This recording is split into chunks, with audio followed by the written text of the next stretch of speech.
of the indicators of grave disability, which you see shows up in variable implementation.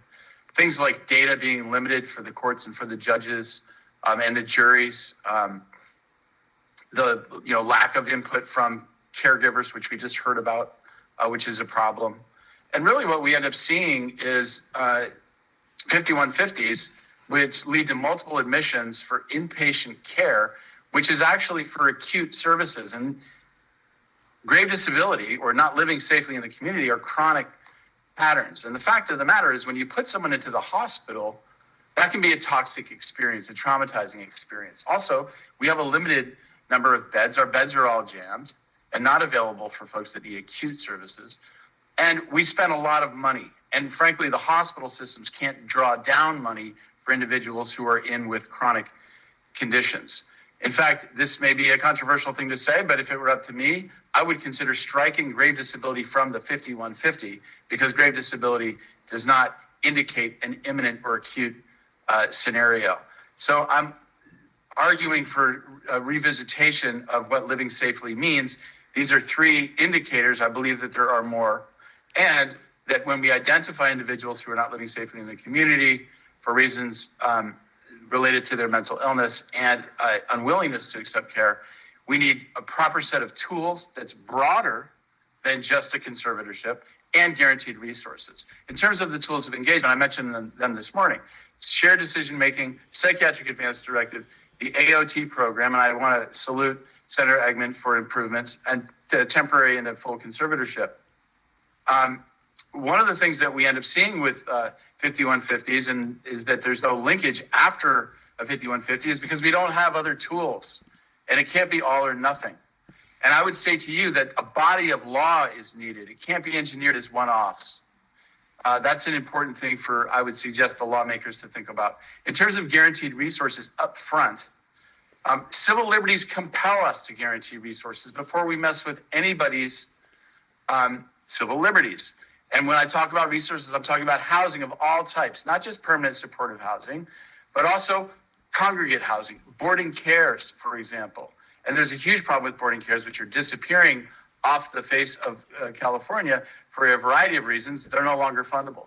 Full service partnerships that are actually real and accountable. And we're in the process of re-engineering our full service partnership approach. And we've done that in part collaborating with the Oversight and Accountability Commission.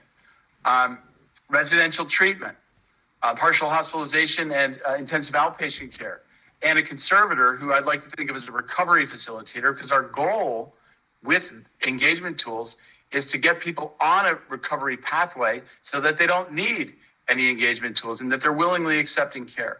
And I would also add a peer, someone who provides kinship to individuals who are often isolated. And on the issue of conservatorship, I fully agree with getting more funding.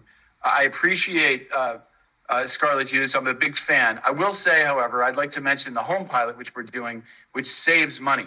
Our home pilot is based on guaranteed resources and relentless engagement. We heard that someone needs to be engaged 40 times before they'll accept care. That's actually a pretty accurate estimate, in my opinion.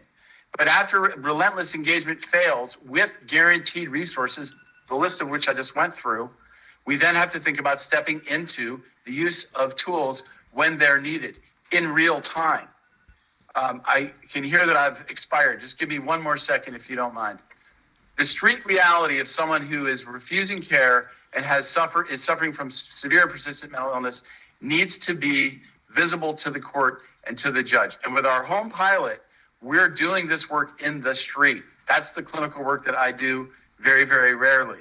But we're presenting cases to the courts based on someone living on the street and not accepting care, as opposed to being put into a hospital for months at a time, medicated, et cetera, and then released or conserved at great cost to our system, our taxpayers, and in my opinion, to individuals.